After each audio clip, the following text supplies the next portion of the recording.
Blocking someone on Apple Music can help you manage your listening experience and maintain your privacy. Follow these steps to block a user effectively. Step 1. Open Apple Music.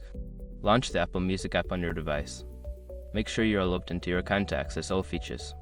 Step 2. Navigate to the profile. Tap on the Listen Now tab at the bottom of the screen. Then, select your profile icon in the upper right corner to access your account settings.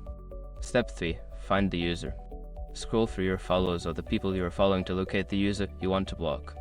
You can also use the search function if you have many connections. Step 4. Block the user.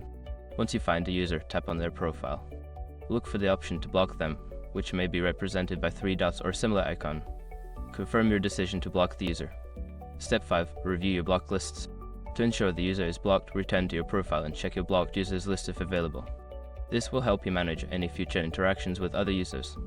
By following these steps, you can easily block someone on Apple Music and enjoy a more personalized listening experience.